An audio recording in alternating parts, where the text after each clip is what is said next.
Present అయితే మనం పార్వతీపురం మన్యం జిల్లా బామిని మండలం తాలాడు విలేజ్లో అయితే ఉన్నాం. తాలాడు విలేజ్లో చెరువులు ఉన్నాయన్న సంగతి అందరికీ తెలిసిందే.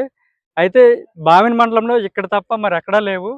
వేరే వాళ్ళు ఎవరైనా చెరువులు వేయాలి, చేపలు పంచాలి, ఆదాయం సంపాదించాలి అనుకునే వాళ్ళకి ఇక్కడ మన రాజుగారు అయితే ఉన్నారు.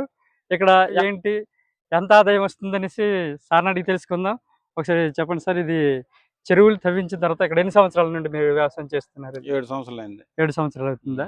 ఫస్ట్ స్టార్టింగ్ ఎంత పిల్ల తెస్తారు చేప? పిల్లంటే కేజీకి 10, 15 ఆ సైజు తెస్తాం. చిన్న సైజు ఇంకొక బందలో ఒగ్గుతాం, చెరులో ఒగ్గుతాం. చిన్న చెరులో అంటే ఎక్కడ కాదు అది ఇక్కడే అంటే పక్క చెరులు ఒగ్గుతాం మేము. చిన్న ఒక అయింది చిన్న చిన్న చెడి డబ్బా షీట్ తెస్తాం, ఒగ్గుతాం. ఒగ్గిన తర్వాత కేజీకి 15, 20 తూగిన తర్వాత అవి బయటకి ఇడిచి పెడతాం చెరులోకి. అంటే ఫస్ట్ పిల్లలు తెచ్చి వేరే చెరువులు వేస్తారు, చిన్న చీడి వేస్తాం. అవి కొంచెం పెద్దవి అయితే కేజీకి 15, 20 పిల్లలు అయినాయి అనుకో, ఆ స్టైజ్ ఎత్తి పెద్ద చెరువుకు మార్చుతాం. మార్చిన తర్వాత దానికి పిలేటు, తవుడు ఇవన్నీ వేస్తాం అనమాట. అంటే చెరువు మినిమం ఎంత ఎడల్పు ఉంటే చేప పెరగడానికి అవకాశం ఉంటుంది? 20 ఎకరాలు ఉంటది, 30 ఎకరాలు. దాన్ని పట్టించే సీడ్ వేసుకోవాలి. చెరువు పట్టించి ఉంది చిన్నది, ఇది అంటే ఒక 5 ఎకరాలు 6 ఎకరాలు ఉంటదా. దీనికి తగ్గట్టు దీనికి వేసుకుంటాం. ఇది అక్కడ 30, 20, 25 ఎకరాలు ఉందనుకో, దీనికి తగ్గట్టు మనం వేసుకుంటాం. దానికి తగ్గట్టు మనకి ఇంత సీడ్ ఉగ్గాము, ఈ సైజు బాగుంటది అంటే మనం దానికి ఎంత తింటుందని తెలుస్తుంది మనకి మినిమం. ఇది ఉంది సుమారు ఒక 5 ఎకర్స్ ఉంటది. ఇది లావు ఉంటదండి. దీనికి 10 ఎకరాలు ఉంటది. 10 ఎకరాలు. దీనికి ఎంత పిల్ల అయితే? పిల్ల అంటే ఎకరాకి 5,000, 6,000 వేస్తారండి అర్థమైందా. మాక్సిమం వేస్తారు. దాన్ని పట్టించి మన మేతలు పట్టించే అది సీడ్ పెరగవ. అర్థమైంది. మన ఇక్కడ ఆక్సిజన్ కి సంబంధించి అన్ని బాగుంటాయి. అన్ని బాగానే ఉంటే ఓపెన్ కదా అంతా. ఏటి నీరు వస్తుంది, ఏటి నీరు ఇంజిన్ తో పెట్టుకొని మోటార్లతో పెట్టుకొని ఇవన్నీ చేసుకుంటారు. వాటర్ ప్రాబ్లం అయితే ఉండదు. ఒక దప్ప వర్షం గట్టి ఇదే డీవో వచ్చింది అనుకోండి, మబ్బుగా గాలి తగలి మనమే ఉండలేమా. అలాంటప్పుడు ఆక్సిజన్ అన్నప్పుడు డీవో వస్తే కొన్ని చేపలు చచ్చిపోతాయి. అలాగే ఇబ్బంది ఉంటాయి. అంటే అది లేకంటే చూసుకోవాలి. అన్ని విధాలు చూసుకోవాలి. నీరు ప్రాబ్లం ఏదో మంచి దానికి ఏ మెడిసిన్ కొట్టాలా, ఏదో మంచి అంటే అన్ని తెలుసుకోవాలి. అన్ని తెలుసుకున్న తర్వాత చెయ్యాలి. అంతేగాని ఏది మనం మీద పండించేస్తాం అయిపోతుంది. మనం పడతాం ఇప్పుడు చేపలు. అవునండి. అది అంటే ఒక 5-6 సంవత్సరాల క్రితం మొదలైనా కిందటి సంవత్సరం అంటే ఏ సంవత్సరం దాసం సీడ్ ఒగ్గిస్తే తీస్తారండి. అర్థమైందా. అది ఏ సంవత్సరం దాసం మన కలగైతే కిట్టదు కదా. అది సంవత్సరం అవుతుంది. చెరువు లీజు మనం తీసుకున్నామంటే లీజుకి ఎకరాకి ఎంత ఉంటది మినిమం. ఆ ఎకరా లీజు అంటే వాళ్ళకి ఇవ్వాలి. ఏ రైతు అయితే మనం ఏంటంటే వాళ్ళ లీజుకి తీసుకుని మనం చేస్తున్నాం అనమాట. అర్థమైంది. అలాగ ఉంటది అనమాట పరిస్థితి. అది కొత్తగా వేసే వాళ్ళు అయితే మొత్తం అన్ని తెలుసుకుని వేయాలండి. ఏం తెలియకుండా వేసుకోకూడదు. దానిలో కొద్దిగా అనుము ఉండాలి. అనుము ఉంటేనే చేయడానికి అవుతుంది, లేకపోతే చేయలేదు. కష్టం చేపలు పెంపకం అంటే.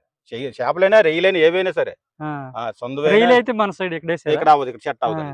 ఈ నీరు పనికిరాదు, ఈ వాటర్ పనికిరాదు. అసలు చెట్టు మన బామిని మండలం మొత్తానికి ఇక్కడ మన మండలంలో చెరువులు లేవు అంటే పూర్తిగా లేవు అని కాదండి.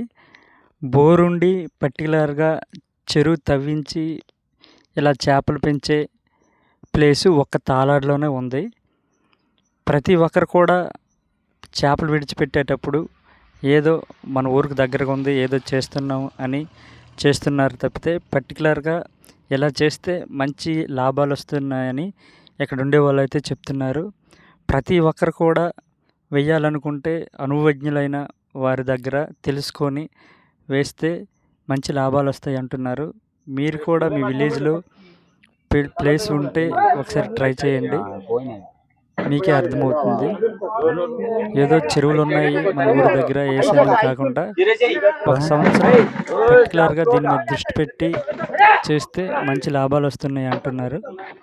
మీరు కూడా ఒకసారి ట్రై చేయండి. మన మండలంలో మనకి వంశధార నది వాటర్ కూడా దగ్గరగా ఉంది. తర్వాత బోర్లు కూడా ఎక్కువగా ఉన్నవారు ఉన్నారు. ఇవన్నీ దృష్టిలో ఉంచుకొని చేస్తే మంచిదని నా అభిప్రాయం. మన బాలేరు అనేసి మన బాలేరు బ్లాక్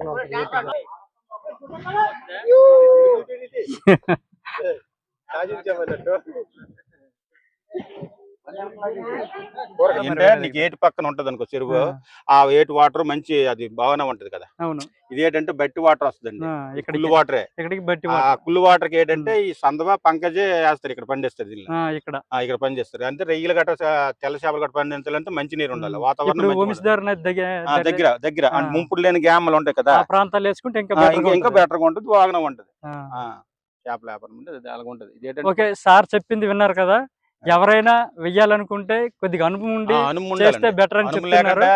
మనం డబ్బులు మదుపు పెట్టేస్తాం చేస్తామంటే అవదండి. మనకు వంశధార నది దగ్గర ఉంది, వాటర్ అయితే బాగుంటుంది. ఎవరైనా వెయ్యాలనుకుంటే కొంచెం తెలుసుకొని వేస్తే బెటర్ గా మంచి లాభాలు వస్తాయని సార్ అయితే చెప్తున్నారు. ప్రతి ఒక్కరు ఎవరైనా వేయాలనుకుంటే తెలుసుకొని అయితే వేయండి, లాభం అయితే బాగుంటుందని చెప్తున్నారు. ఏంటంటే బెటర్ గా మనకు వంశధార నది ఉంది, వంశధార నది వాటర్ బాగుంటుంది. మీరందరూ కూడా ఆ వాటర్ యూజ్ చేసుకొని ఈ చేపల పెంపకం అయితే చేస్తే బాగుంటుందని చెప్తున్నారు. సార్ చెప్పే విషయాలు అయితే నాకు బాగా నచ్చాయి. మీకు ఎలా అనిపించింది కామెంట్ చేయండి. సార్ మీ అమూల్యమైన సమయాన్ని మాకు కేటాయించేందుకు చాలా చాలా థ్యాంక్స్. ఓకే సార్, ఓకే విన్నారు కదా, ప్రతి ఒక్కరికి షేర్ చేయండి, అలాగే మన ఛానల్ ఫాలో చేసుకోండి. Thank you friends, thank you all.